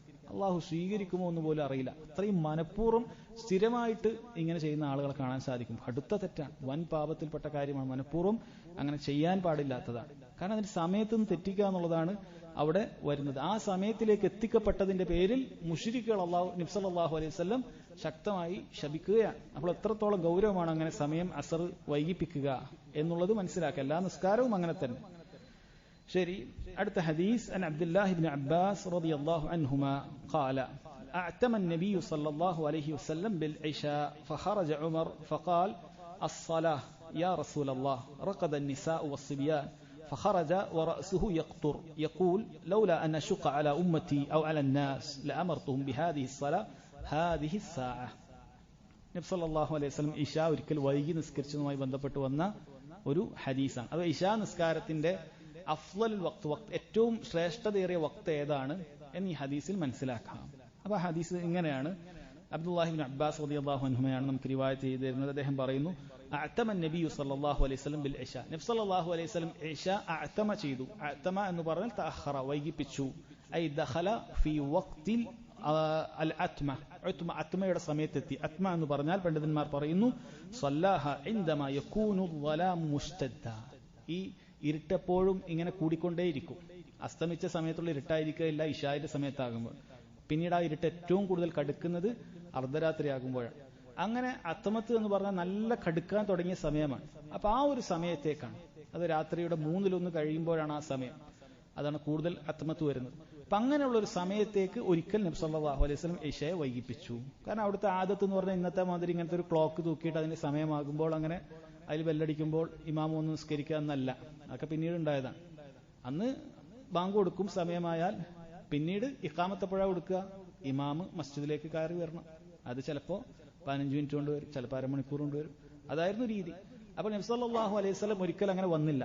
സഹാബത്ത് അവർക്കാർക്കും അങ്ങനെ കയറി നിസ്കരിക്കാൻ പാടില്ല. ഒരു ഇമാം ഒരു മസ്ജിദിൽ ഉണ്ടായാൽ പിന്നീട് ആ ഇമാം അവിടെ തന്നെ ഉണ്ട് എങ്കിൽ വേറെ ആർക്കെങ്കിലും കയറി നിസ്കരിക്കാൻ പാടില്ല. അങ്ങനെ റാത്തിബായ ഇമാം ഉണ്ടെങ്കിൽ, പതിവായി ഒരു ഇമാമിനെ അപ്പോയിന്റ് ചെയ്തിട്ടുണ്ടെങ്കിൽ ആ ഇമാം തന്നെ വരണം, അല്ലെങ്കിൽ അദ്ദേഹത്തെ കാത്തിക്കണം. അദ്ദേഹത്തിന് അതിൻ്റെതായ വിലയുണ്ട്. അങ്ങനെ പതിവായി ഒരു ഇമാം ഉണ്ടെങ്കിൽ അയാൾക്ക് അതിന്റെ വിലയുണ്ട്. സമയമാകുമ്പോൾ എല്ലാവരും എഴുന്നേറ്റ് നിൽക്കുക എന്നുള്ളതല്ല. അതും കൂടി നമ്മൾ ശ്രദ്ധിക്കേണ്ടതാണ്. ഇതിലുള്ള സമയം കാണുമ്പോൾ നമ്മൾ എണീച്ചിക്കേണ്ടതില്ല. ഇതിൽ ഇശാന്റെ സമയമാകുമ്പോൾ ഇമാമിനൊന്നും കാണുന്നില്ലെങ്കിൽ നമ്മളെല്ലാവരും എണീച്ചിക്കേണ്ട ആവശ്യമില്ല. ഇമാം എത്തിയാൽ നമ്മൾ എണീച്ചെന്നാൽ മതി. ഇമാമിനെ കാണുക എന്നുള്ളതാണ് നിസ്കാരത്തിന് എഴുന്നേൽക്കേണ്ട സമയം. അഥവാ ഇമാം മസ്ജിദിന്റെ പുറത്താണെങ്കിൽ ഇമാമിനെ കണ്ടാൽ നമുക്ക് എഴുന്നേൽക്കാം. ഇമാം നമ്മുടെ കൂടെ തന്നെ ഉണ്ടെങ്കിൽ ഇമാം എഴുന്നേറ്റാൽ നമുക്ക് എഴുന്നേൽക്കാം. അതല്ലാതെ ഇഖാമത്ത് കൊടുക്കലോ അതൊന്നുമല്ല. ഇമാമിനെ കാണുമ്പോൾ ആളുകൾക്ക് എഴുന്നേൽക്കാം. ശേഷം ഇഖാമത്ത് മുഅദ്ദിൻ കൊടുക്കും. അങ്ങനെ നിസ്കാരം ആരംഭിക്കും. അങ്ങനെ ഇവിടെ നബി സല്ലല്ലാഹു അലൈഹി വസല്ലം ഒരിക്കലും അങ്ങനെ നേരത്തെ വന്നില്ല, അങ്ങനെ വൈകിപ്പിച്ചു. അപ്പോൾ അങ്ങനെ എല്ലാവരും ഇരിക്കുകയാണ്. അപ്പൊ ആളുകൾക്ക് നബി സല്ലല്ലാഹു അലൈഹി വസല്ലമയോട് എന്തുകൊണ്ട് ഇങ്ങനെ വൈകിപ്പിച്ചു എന്ന് ചോദിക്കാനൊക്കെ എല്ലാവർക്കും പേടിയുണ്ട്. കാരണം അവർക്ക് നബി സല്ലല്ലാഹു അലൈഹി വസല്ലമയുടെ സ്ഥാനവും അവിടുത്തെ ആദരവും ഒക്കെ കാരണം. എന്നാൽ ഉമർ റളിയല്ലാഹു അൻഹു അവിടുന്ന് അങ്ങേയറ്റം നബി സല്ലല്ലാഹു അലൈഹി വസല്ലമയുടെ അടുത്ത് ഇടപഴകുന്ന ഒരാളാണ്. നബി സല്ലല്ലാഹു അലൈഹി വസല്ലമയുടെ കൂടെ തന്നെ ഉണ്ടാകുന്ന രണ്ടാളുകളാണ് അബൂബക്കറും ഉമറും. ജീവിതത്തിലും മരണത്തിലും കൂടെ തന്നെ ഉണ്ടായിരുന്ന രണ്ടാളുകളാണ്, രണ്ട് സാഹിബുകളാണ്. ഉമർ റളിയല്ലാഹു അൻഹു അദ്ദേഹത്തിന് അങ്ങനെ അടുപ്പമുണ്ട്. നബി സല്ലല്ലാഹു അലൈഹി വസല്ലം പല കാര്യങ്ങളും അങ്ങോട്ട് പോയി ചോദിക്കാറുണ്ടായിരുന്നു, അല്ലാഹുവിന്റെ റസൂൽ ഇങ്ങനെ ചെയ്തുകൂടെ. അങ്ങനെ ഉമർ റളിയല്ലാഹുവിന്റെ അഭിപ്രായത്തെ ശരിവെച്ചുകൊണ്ട് അല്ലാഹു സുബ്ഹാനഹു വ തആല ഒരുപാട് ആയത്തുകൾ, ഹിജാബിന്റെ ആയത്ത് പോലും അല്ലാഹു സുബ്ഹാനഹു വ തആല ഇറക്കിയിട്ടുണ്ട്. അങ്ങനെ ഉമർ റളിയല്ലാഹു അൻഹു നബി സല്ലല്ലാഹു അലൈഹി വസല്ലം അടുക്കലേക്ക് പോയി. ഫഖറജ ഉമർ റളിയല്ലാഹു അൻഹു പള്ളിയിൽ നിന്നും പുറപ്പെട്ടു. ഫഖാൽ അസ്സലാഹ്, നിസ്കാരം എന്നേ പറഞ്ഞുള്ളൂ. അതവിടെ സങ്കല്പി നിസ്കാരത്തിന്റെ സമയമായി. അസ്സലാത്തു ഹാദിറ, അവിടെ ഖബർ പറഞ്ഞില്ല, മുബ്തദയെ പറഞ്ഞുള്ളൂ. അസ്സല, നിസ്കാരം. യാ റസൂലല്ലാഹ്, അല്ലാഹുവിന്റെ റസൂലേ. അവിടുത്തെ ആദരവ് കാണണം. എന്താ നിസ്കരിക്കാത്തത് എന്ന് ചോദിച്ചിട്ടില്ല. നിസ്കാരത്തിന്റെ സമയമായിട്ടുണ്ട് എന്ന് ചോദിച്ചിട്ട് അല്ലാഹുവിന്റെ റസൂലിനോട് അസ്സല, നിസ്കാരം, യാ റസൂലല്ലാഹ്. എന്നിട്ട് കാര്യം പറഞ്ഞു കൊടുത്തു. എന്താണ് അവിടെ സംഭവിച്ചത്? റഖദ നിസാഉ വസ്സിബിയാൻ, സ്ത്രീകളും കുട്ടികളൊക്കെ ഉറങ്ങി. അതാണ് പറഞ്ഞത്. അതങ്ങനെ വൈകിട്ടുണ്ട് എന്ന് അറിയിക്കുന്നതിന്റെ ഒരു രൂപമാണ്. അത്രയും ആദരവ് കാരണത്താൽ. റഖദ നിസാഉ വസ്സിബിയാൻ, സ്ത്രീകളും കുട്ടികളൊക്കെ ഉറങ്ങി. ഫഖറജ വറഅസുഹു യഖ്തുർ, അങ്ങനെ നബി സല്ലല്ലാഹു അലൈഹി വസല്ലം ആ സമയത്ത് വീട്ടിൽ നിന്നും പുറത്തേക്ക് വന്നു. വരുന്ന സമയത്ത് വറഅസുഹു യഖ്തുർ, മുടിയിൽ നിന്ന് വെള്ളം ഇങ്ങനെ ഇറ്റിയിട്ട് വരുന്നുണ്ടായിരുന്നു. അവിടെ നിന്ന് കുളിച്ചിട്ടായിരിക്കണം വരുന്നത്, വുളു എടുത്തതായിരിക്കില്ല. കാരണം വുളുവിൽ തല തടവൽ മാത്രമേ ഉള്ളൂ, കുളിച്ചിട്ടായിരിക്കണം വരുന്നത്. എന്നിട്ട് നബി സല്ലല്ലാഹു അലൈഹി വസല്ലം ഒരു കാര്യം പഠിപ്പിച്ചു കൊടുത്തു. ലൗല അൻ അശുഖ അലാ ഉമ്മത്തി ഔ അലന്നാസ്, ജനങ്ങൾക്ക് അല്ലെങ്കിൽ എന്റെ ഉമ്മത്തിന് പ്രയാസകരമാകുമായിരുന്നില്ലെങ്കിൽ ലഅമർതുഹും ബിഹാദിഹി സലഹാദിഹി സഅ, ഈ നിസ്കാരം അഥവാ ഇശാ നിസ്കാരം ഈ സമയത്ത് ഞാൻ കൽപ്പിക്കുമായിരുന്നു. അത് കൽപ്പിച്ചിട്ടില്ല. കൽപ്പിച്ചിരുന്നെങ്കിൽ ഇശ നമുക്ക് ആ 10:30 അല്ലെങ്കിൽ 10 മണിക്കൊക്കെ നിസ്കരിക്കൽ വാജിബായി മാറിയാനെ. അവിടുന്ന് കൽപ്പിച്ചിട്ടില്ല. കാരണം അവിടുന്ന് അറിയാം ജനങ്ങൾക്ക് ചില സമയത്ത് പ്രയാസകരമാകും. ആളുകൾ വ്യത്യസ്ത രൂപത്തിലുണ്ട്. ചില ആളുകൾക്ക് രാവിലെ നേരത്തെ എന്നിട്ട് പോകേണ്ടത് മറ്റൊക്കെ ഉണ്ടാവും. അങ്ങനെ പല രൂപത്തിൽ പ്രയാസങ്ങൾ ഉണ്ടാവും. അങ്ങനെ പ്രയാസകരമാകുമായിരുന്നില്ലെങ്കിൽ ഈ സമയത്ത് ഈ നിസ്കാരം ഞാൻ കൽപ്പിക്കുമായിരുന്നു എന്ന് നബി സല്ലല്ലാഹു അലൈഹി വസല്ലം പറഞ്ഞു. ഈ ഹദീസിൽ നിന്നുള്ള ചില ഫായിദകളാണ്. ഒന്ന്, ഉമർ റളിയല്ലാഹു അൻഹു അദ്ദേഹം അത് പുറപ്പെട്ടു പോയത് ഒന്ന് അദ്ദേഹത്തിന് അത്രയും അടുപ്പം നബി സല്ലല്ലാഹു അലൈഹി വസല്ലമയോട് ഉള്ളത് കൊണ്ടാണ്. രണ്ട്, മറ്റൊരു കാര്യമുണ്ട്. ബാങ്ക് കൊടുത്താൽ പുറത്തു പോകാൻ പാടില്ല എന്ന് ഒരു ഹദീസ് ഉണ്ട്. മൻ ഖറജ ബഅദ നിദാ മിനൽ മസ്ജിദ്, ബാങ്കിന് ശേഷം ആരെങ്കിലും മസ്ജിദിൽ നിന്ന് പുറപ്പെട്ടാൽ ഫഖദ് അസാ അബൽ ഖാസിം, റസൂലുള്ളാഹി സ്വല്ലല്ലാഹു അലൈഹി വസല്ലം അവൻ ധിക്കരിച്ചിരിക്കുന്നു. പക്ഷെ പണ്ഡിതന്മാർ പറയുന്നു എന്തെങ്കിലും മസ്ലഹത്ത് ഉണ്ടെങ്കിൽ പോകാം. ഇവിടെ ഒരു മസ്ലഹത്ത് ഉള്ളത് കൊണ്ടാണ്, അള്ളാഹുവിന്റെ റസൂലിനെ സമയം അറിയിക്കുന്നത് കൊണ്ടാണ് അദ്ദേഹം പോയത്. അപ്പോൾ അത് അനുവദിക്കപ്പെടുമെന്നാണ്. ുള്ളത് നമ്മൾ പറഞ്ഞു. ഉമർ റളിയല്ലാഹു അൻഹു ഇവിടുന്ന് ഒരു ആവശ്യത്തിന് മസ്ജിദിൽ നിന്ന് പുറത്തു പോയിട്ടുണ്ട്. അപ്പോൾ ബാങ്ക് വിളിച്ചാലും ഒരാവശ്യത്തിന് ഒരാൾക്ക് മസ്ജിദിൽ നിന്ന് പുറത്തു പോകാം. ആ ആവശ്യത്തിൽപ്പെട്ടതാണ് വുളു എടുക്കാൻ പോകുക, അല്ലെങ്കിൽ ടോയ്ലറ്റിൽ പോയി പിന്നീട് വുളു എടുത്തു വരിക, അതൊക്കെ അനുവദിക്കപ്പെടും. എന്നാൽ അതല്ലാതെ ഒരാൾ ബാങ്ക് വിളിച്ചു കഴിഞ്ഞാൽ വീട്ടിലേക്ക് പോവുക, എന്നിട്ട് വീട്ടിൽ നിസ്കരിക്കുക, അത് വലിയ തെറ്റാണ്. ഫഖദ് അസാ അബൽ ഖാസിം, അള്ളാഹുവിന്റെ റസൂലിനെ ധിക്കരിച്ചവൻ എന്ന ഗണത്തിലാണ് പെടുക. അവനൊരു പക്ഷെ അപകടം പോലും ഉണ്ടാകാൻ സാധ്യതയുണ്ട് എന്ന് വരെ ചില പണ്ഡിതന്മാർ പറഞ്ഞതായി കാണാൻ സാധിക്കും. അപ്പൊ ആ മസ്ലഹത്തിൽപ്പെട്ട ഒരു കാര്യത്തിൽപ്പെട്ടത് തന്നെയാണ്. ഒരാൾ ഇവിടുന്ന് ബാങ്ക് കൊടുത്തപ്പോൾ ഈ മസ്ജിദിൽ നിന്ന് പുറത്തുപോയി. പക്ഷെ അയാൾക്കറിയാം ഒരു 8:30 ആകുന്ന സമയത്ത് എനിക്ക് റെയിൽവേ സ്റ്റേഷന്റെ അടുത്തോ അല്ലെങ്കിൽ അവിടെ എവിടെയെങ്കിലും ഒരു സ്ഥലത്തൊരു മസ്ജിദ് ഉണ്ട്, അവിടെ എനിക്ക് ജമാഅത്ത് കിട്ടും. അപ്പൊ മറ്റൊരു ജമാഅത്തിന് വേണ്ടി വേറൊരു മസ്ലഹത്തിന് വേണ്ടി അങ്ങനെയും അനുവദനീയമാണ്. അപ്പൊ ഇങ്ങനെയുള്ള മസ്ലഹത്തുള്ള കാര്യത്തിന് ഒരാൾക്ക് മസ്ജിദിൽ നിന്നും ബാങ്ക് വിളിച്ചാലും പുറത്തു പോകാം. അതല്ലാത്ത സമയത്ത് ബാങ്ക് വിളിച്ചു കഴിഞ്ഞാൽ പിന്നീട് അനാവശ്യമായി കാരണമില്ലാതെ പുറത്തു പോകുക എന്നുള്ളത് പാടില്ലാത്ത കാര്യമാണ്. പിന്നീട് ഉമർ റളിയല്ലാഹു അൻഹുവിന്റെ അദബ്, അതിനെക്കുറിച്ച് നമ്മൾ പറഞ്ഞു. എങ്ങനെയാണ് അദബോടുകൂടി പറഞ്ഞത്? പ്രത്യേകിച്ചും പ്രായവും അതുപോലെ ബഹുമാനിക്കപ്പെടേണ്ട ആളുകളോട് വളരെയധികം മര്യാദയോട് കൂടി മാത്രമേ ഒരു കാര്യം, അവരുടെ ഭാഗത്ത് ചിലപ്പോൾ തെറ്റായിരിക്കാം, ചിലപ്പോൾ അവർ പ്രവർത്തിച്ചത് തെറ്റായിരിക്കാം, എങ്കിൽ പോലും ഇവിടെ നബി സല്ലല്ലാഹു അലൈഹി വസല്ലം പ്രവർത്തിച്ചത് തെറ്റല്ല. നബി സല്ലല്ലാഹു അലൈഹി വസല്ലം ഏറ്റവും അഫ്ളലായ വക്തിലേക്ക് നീട്ടിവെച്ചതാണ്. ഞാൻ പറയുന്നത് അതല്ലാത്ത മറ്റു സന്ദർഭങ്ങളിൽ ഒരു പ്രായമുള്ള വ്യക്തിയുടെ അടുത്തുനിന്ന് ഒരു തെറ്റുണ്ടായാൽ, പ്രത്യേകിച്ചും പ്രായം കുറഞ്ഞ ആളുകൾ, അതല്ലെങ്കിൽ എന്തെങ്കിലും ഷറഫ് ഉള്ള സ്ഥാനമുള്ള ഒരു വ്യക്തിയുടെ തെറ്റുണ്ടായാൽ സ്ഥാനം കുറഞ്ഞ ആളുകൾ അവരുടെ അടുക്കൽ പോയി അതിനെ എതിർക്കുന്ന സമയത്ത് അങ്ങേയറ്റം ബഹുമാനത്തോടുകൂടിയും അങ്ങേയറ്റം ആദരവോടുകൂടിയും അത് കാണിച്ചുകൊണ്ടായിരിക്കണം അത് എതിർക്കപ്പെടേണ്ടത് എന്ന് പണ്ഡിതന്മാർ പറഞ്ഞിട്ടുണ്ട്. അത് ഒരു മര്യാദയിൽപ്പെട്ടതാണ്. ഒരു കാര്യം ഞാൻ തിന്മ എതിർക്കുകയല്ലേ എന്നതുകൊണ്ട് അത് ശരിയാവുന്നില്ല, മറിച്ച് എതിർക്കപ്പെടേണ്ട രൂപത്തിൽ തന്നെ അത് എതിർക്കപ്പെടേണ്ടതുണ്ട്.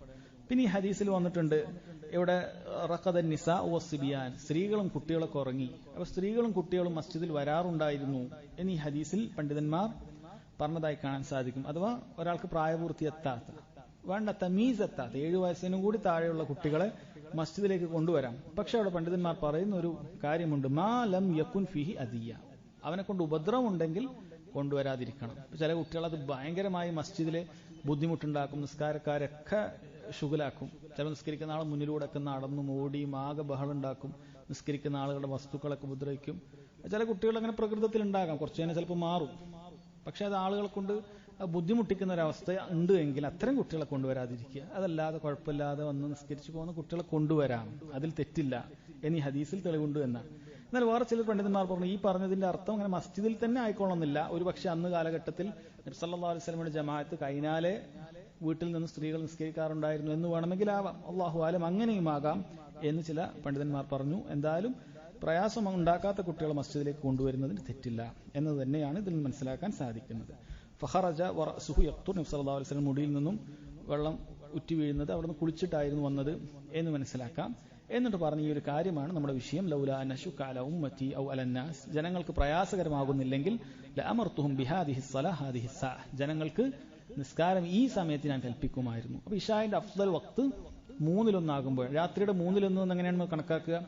അസ്തമയ സമയവും ഉദയ സമയവും എടുക്കുക. ഫജർ ഉദയ സമയമല്ല, ഫജറിന്റെ സമയവും എടുക്കുക.